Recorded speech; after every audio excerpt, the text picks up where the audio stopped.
Hello, everyone. Welcome to Talking Logistics, where we have conversations with thought leaders and newsmakers in the supply chain logistics industry. It's my great pleasure to welcome today's program, Todd Burnett, who's Vice President of Managed Services at Robinson Fresh. And today we're going to talk about keeping it fresh, how to improve operational effectiveness and reduce total landed costs in the fresh food supply chain. Now, not all supply chains are created equal, and that's certainly true in the fresh food supply chain. There's a lot of unique considerations involved in this industry, everything from temperature control to ensuring, food safety. So what does it take to, improve operational effectiveness and reduce total landed costs in the fresh food supply chain? Well, that's the kind of the main question that we're going to discuss in today's episode. And it's great to have Todd in the program, who's on the front lines of this industry, working with clients in this area day in and day out to share his insights and advice in this area. So Todd, welcome to the program. Yeah, thanks for having me, Adrian. So that's right. I've been on the front lines for about 25 years now here at C.H. Robinson and Robinson Fresh. So I've seen our company grow from its North American base and network to a global network of supply chain partners and execution. And quite frankly, we consider it the world's most powerful supply chain platform. So I've worked for the Robinson Fresh division for about 15 years now. It is the fresh side of our business, and it's actually where the company got started about 110 years ago, actually moving produce off of the West Coast, putting it onto rail cars, and moving it into East Coast hubs. So we like to say that we actually developed some of the first perishable supply chains, and we managed some of the first produce supply chains coming off the West Coast. So I'm excited about today and talking to you about some of the challenges and opportunities in these types of supply chains. And I became Vice President of our Managed Services within Robinson Fresh earlier this year. So I'm responsible for building strategies and solutions for customers to meet the growing demands that happen within these types of supply chains. Great. No, great background. And I think a lot of folks, when they think of C.H. Robinson, they think of obviously kind of the brokerage operations, and that's what they're very well known for. But, it's this fresh side that was actually the origins of the company and has a lot of, expertise and history in that area. So let's start by, in case people aren't that familiar with some of the, like I said, some of the unique characteristics of the industry, let's start by talking about the fresh food supply chain. I mean, who are some of the key participants and what are some of the key processes or challenges involved?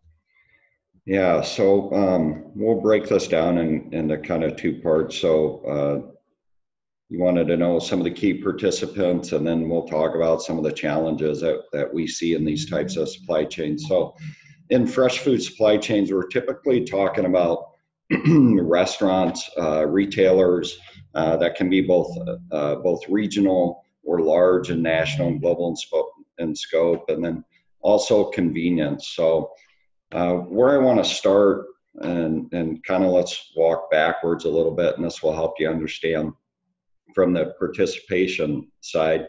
So if you go into, let's say you go into your local quick serve restaurant and you order a fruit cup or a side salad with your regular menu item, what you don't think about is all of the inputs that it actually takes to execute on that fruit cup. And in a quick serve environment where they've got maybe 2,000 restaurants across the country, they're serving 20, 30,000 fruit cups a day. Very complex supply chains, very complex execution points just to deliver on that fruit cup, because there may be 4 or 5 different items in that cup.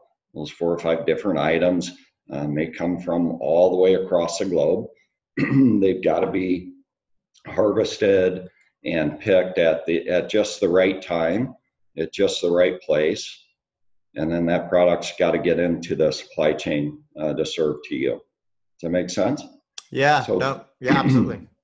So these are extremely complex supply chains.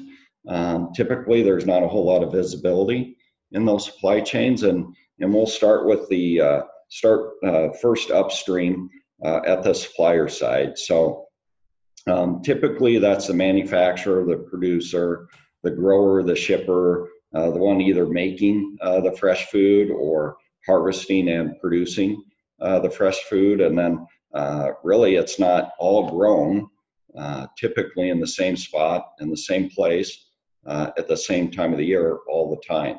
So you've got to work with the supplier side to figure out when that product's either going to be harvested, coming out of the ground, or when it's going to be manufactured. Then additionally, you've got to transport that product. You actually got to get it into market. So you've got to take it from manufacturer, supplier, you've got to transport it, and you've got to maintain all the proper controls around temperature, food safety standards, and all of those demands that are met on the food safety and quite frankly, the fresh food supply chain. Then after transportation, it's got to go into distribution. So somebody's got to manage that inventory, right?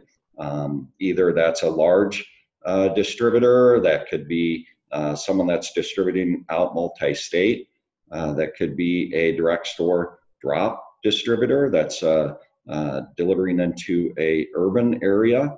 But that product's got to get from supplier, transported into distribution, and then to the back of the restaurant or retailer. So very multi-layered, a lot of cost layered within that supply chain.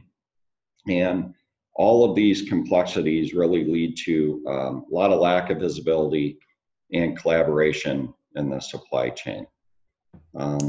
With all of these multiple layers and all of these hidden costs, what we go to market with to help customers streamline their supply chain and provide full visibility and provide full PO management is in our managed procurement services. So it's a complete outsource of procurement and distribution for companies in these verticals. That's one challenge, right? PO management, data visibility, where are costs in my supply chain. So we've got a solution there. When I talked earlier about execution of transportation, so think about it. In most cases, on the fresh food side of the business, most companies are transporting what's called less than truckload, or LTL is the acronym. So in the less than truckload temperature controlled environment, as you can imagine, that's even more complex than either a straight truckload or a regular non-temp controlled less than truckload environment. So it takes all the right operational execution. We have teams in our Robinson Fresh consolidation services that actually tailor less than truckload consolidation, so our customers can count on product getting there at the right time. And then conversely, I'll talk about maybe the last really, really big challenge outside of visibility is inventory management in fresh food supply chain. So no one wants to tell their customer when they order that fruit cup, sorry, we don't have fruit cups today. Strawberries didn't make it, right?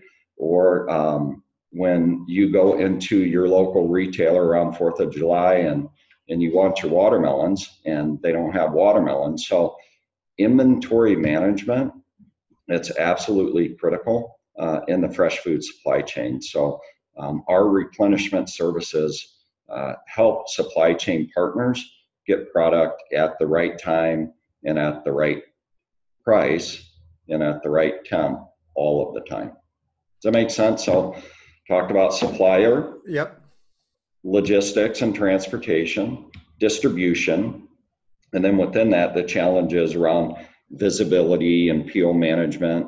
And then we talked about execution on LTL, and then the critical one, inventory management. Yeah, no, Todd. I mean, a lot of moving parts there, a lot of considerations. Certainly, the next time I order a fruit cup, my mind's gonna explode.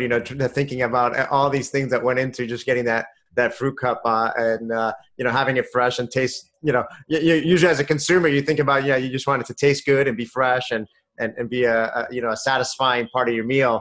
But then if you actually think about everything that went through, to execute and get that there on time and in the right condition, I think it's pretty impressive.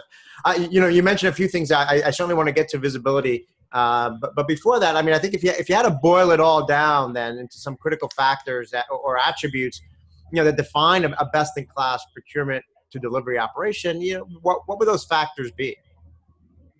Yeah, so either factors or, as you term them, attributes. So for us, it's looking and ensuring that you have the right people, process, and technology to be able to execute on these types of supply chains, to be able to manage all of the complexities around the globe that happen, both at a micro level and a macro level. So let's start with people first, okay? You need vertical experts in your industry that know those commodities, and they are trusted advisors. You need those people to execute on the right strategies every day, and those are your strategies that they're executing on. First thing. Processes. You need to ensure around fresh food supply chains, with all of the multiple layers of both government regulations, food safety acts, all of the temperature control requirements that go with this, you've got to ensure that you have the right processes in place, okay? And then lastly, the technology platform. So you need to ensure you have an all-encompassing PO management system that can aggregate orders all the way from individual store locations, individual restaurant locations, back through distribution. And so you can tender orders, bulk orders, back through to supply. And you need that all-encompassing PO management, whether you're doesn't matter what vertical you're in. It doesn't matter if you're in a business to environment or also a business to consumer environment. So that all-encompassing PO management is it's a full contract and order management, so you can see everything in your supply chain. So yeah, no, those are a lot of great, great pieces of advice there, and certainly I think all those things are important. I talked earlier about how the fresh food supply chain is kind of unique, and not all supply chains are created equal.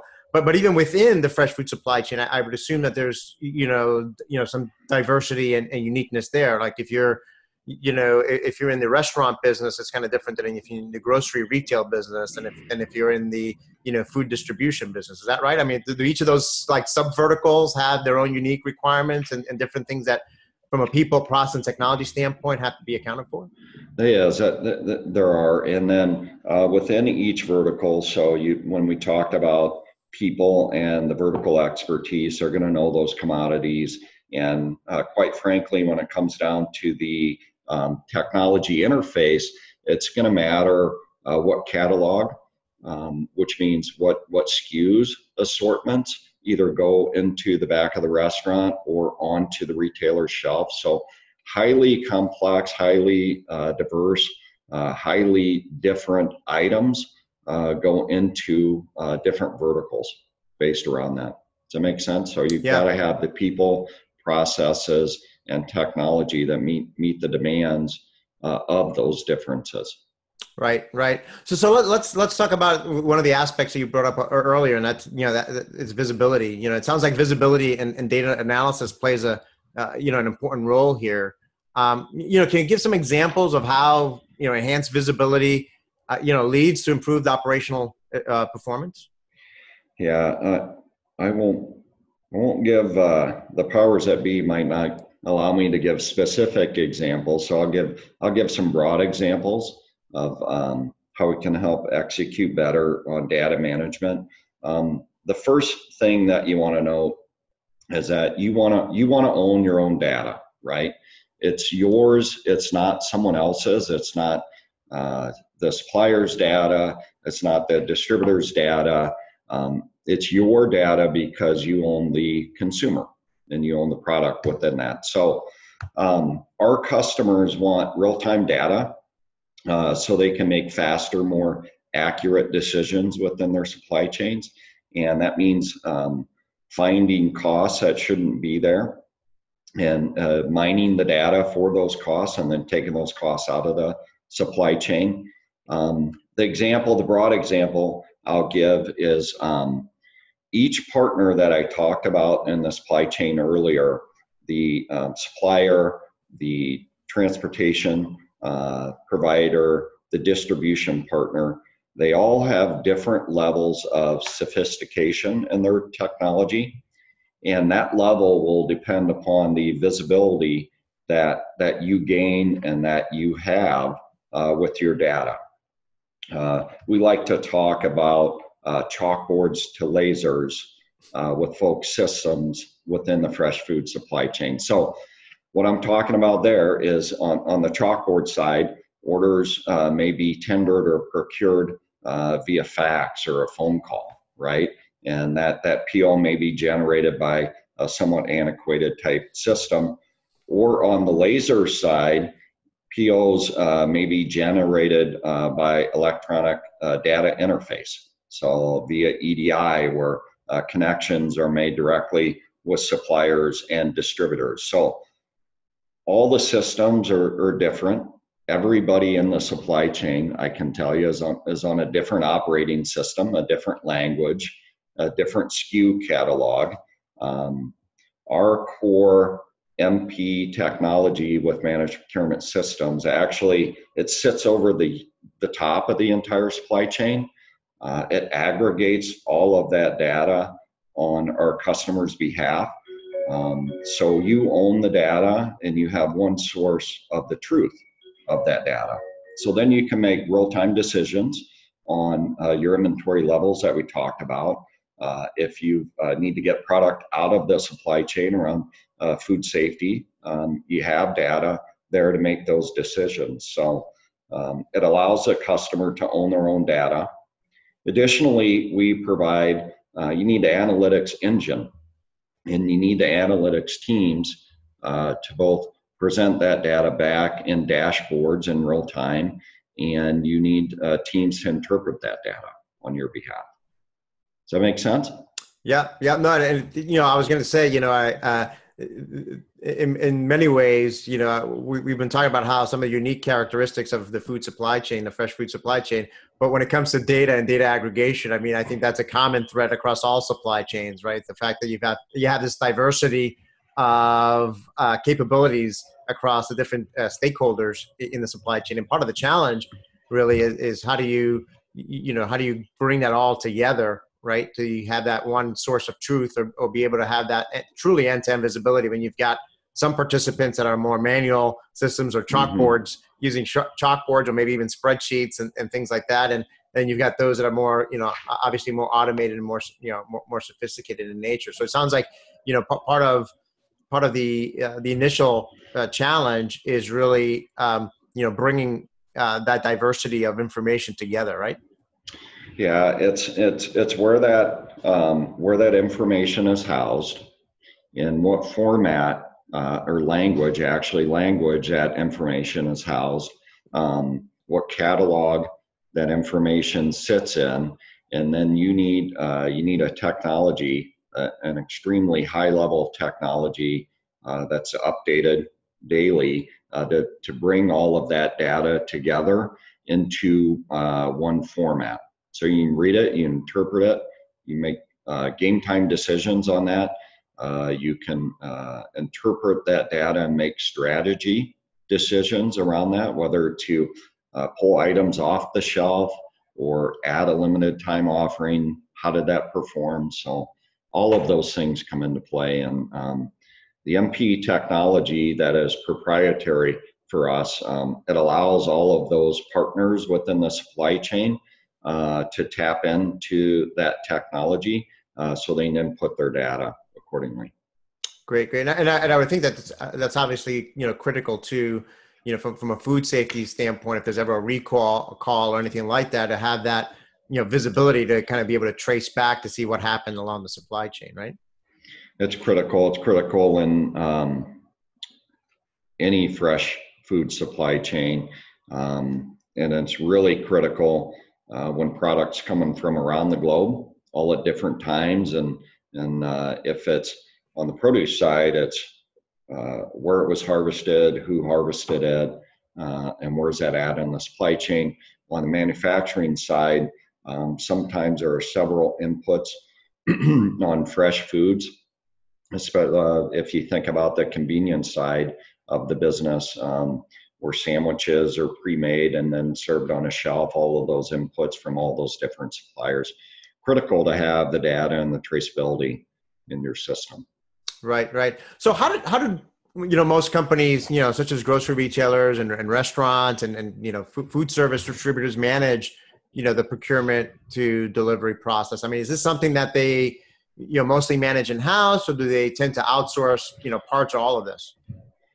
Yeah, when we describe this, really, essentially, there's a couple different options.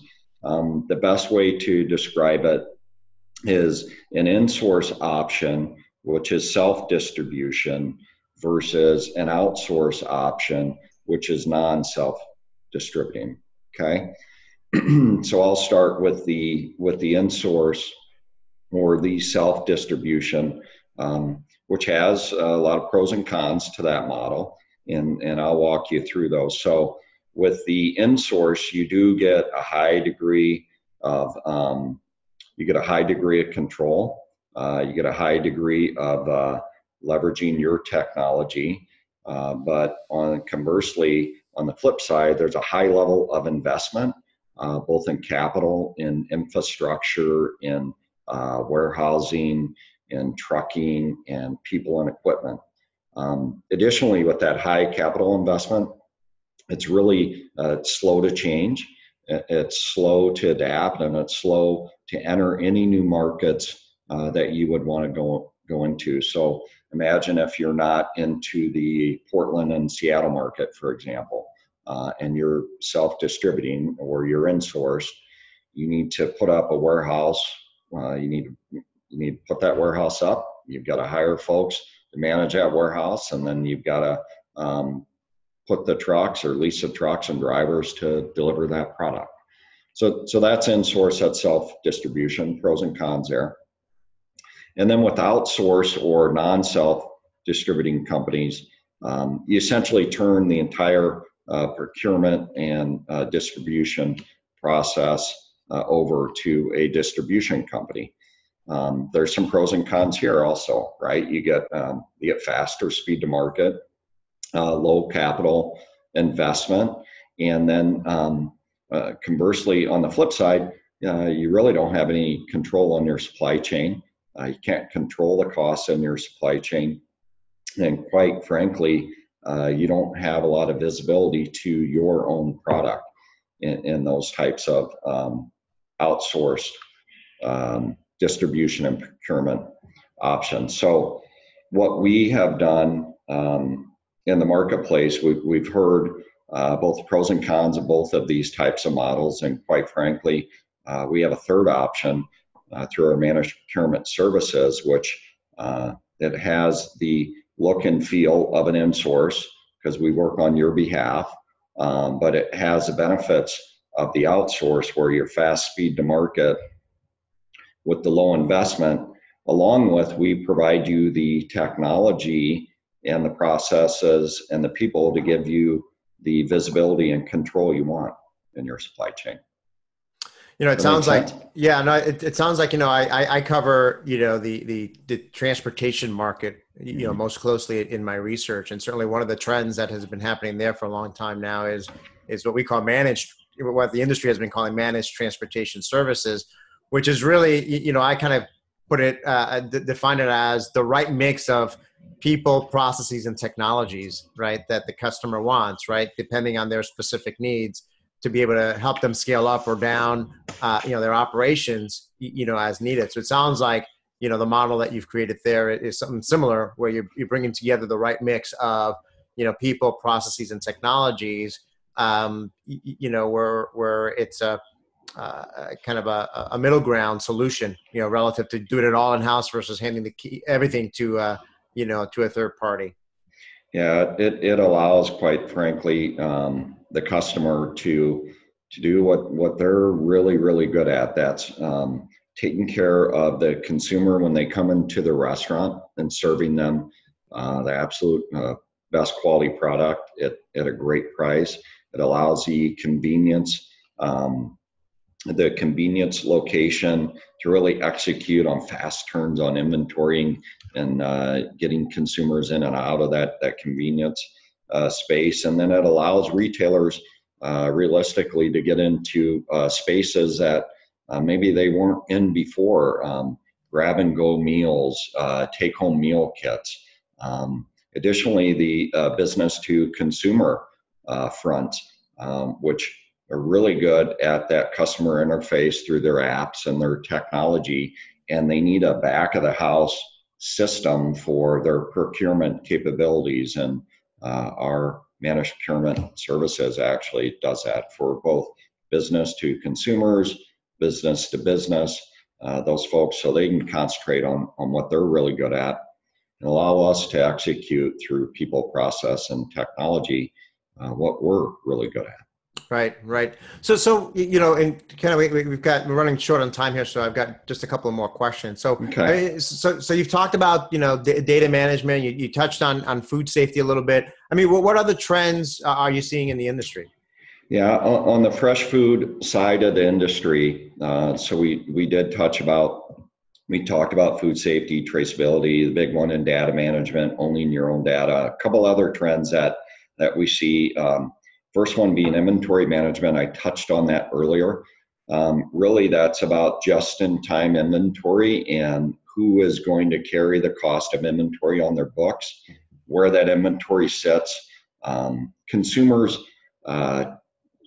habits are changing faster and faster every day, and we need to execute on inventory turns faster. Limited time offerings at restaurant chains are happening more and more. That's where an item's there for 2 months and then off the menu another month, and you don't want to be long on inventory, but you want to have enough inventory. And oh, by the way, we want your supply chain partners to have that inventory set on their books. So inventory management's big. The other additional one is what we call cost containment. So within the convenience and the restaurant side of the business, there's static menu prices. So those menu prices need to stay static for a certain amount of time. But yet the supply chain that we talked about is highly variable, right? It goes up and down, and you've got a price that's flat. So our cost containment and the discussions we have around that is really managing the inbound purchase order and ensuring those contracts flow through to distribution, and then management of the point of sale and the actual correct price from distribution into the store location. So cost containment, inventory management are two other large trends that we talk to customers about. Great. Yeah. I mean, I know here in New England, certainly over the summertime, you see the lobster rolls being kind of the limited time only, summer type of menu item, and that's a good point about the cost containment, because you do see that particularly from the restaurant side or the quick service type of meals, where it's $4.99, or $3.99 for X, Y, and Z. And but the reality is that, like you said, that's based on when those prices are set. There's a certain operating cost behind that, but those things tend to change over time. So being able to manage that so you can still make a margin at that price point, it's something I hadn't thought about in terms of being an ongoing challenge. Yeah, you want to either on the retail shelf, you're gonna add something around the summertime, or at the restaurant level, or convenience to drive traffic through your door, right?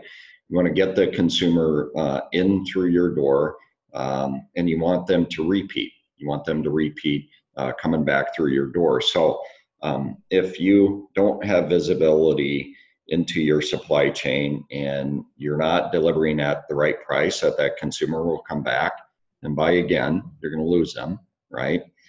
And then additionally, if you don't have enough inventory to execute on that, that consumer is not going to come back. You're not going to get them back back through your doors. So Yeah. execution is key.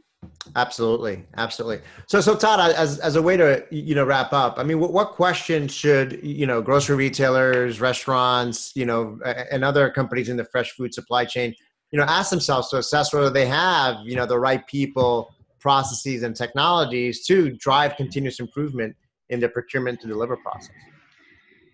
Yeah, so the questions I would ask, and these would be applicable realistically for any vertical that you're in the fresh food industry, is do you have the right procurement partner that can give you full visibility to your entire supply chain? Do you have that? Can you see everything within your supply chain, and can you make decisions based upon that visibility? Can you see that? Do you own your own data? Do you own that, or does somebody else in the supply chain own that? Do you have people that are experts in the vertical you are in? Critical. Do you have a partner with the right processes to execute on your supply chain strategy? Not the supply chain partner strategy, but your strategy that you have for your supply chain. And then lastly, can their technology manage an infinite catalog of SKUs? Are they capable of that? I'd like to say here at Robinson Fresh and CH Robinson, we answer yes to all these questions every day. Adrian, I'd like to thank you for your time. And if I do get up to New England and you offer me the Lobster Fest, I'm going to take you up on your offer. How about that?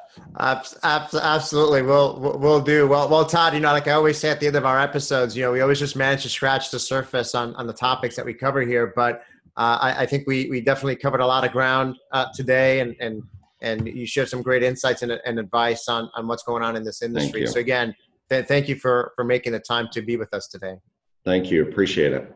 Great. And I want to thank those of you that joined us. If you're watching this episode on demand, either at the CH Robinson website or on Talking Logistics, and you've got a question or a comment for Todd, you can post it there. I'm sure that he'd be more than happy to respond via that medium. Again, thank you all for joining us, and look forward to seeing you in a future episode of Talking Logistics. Have a great day.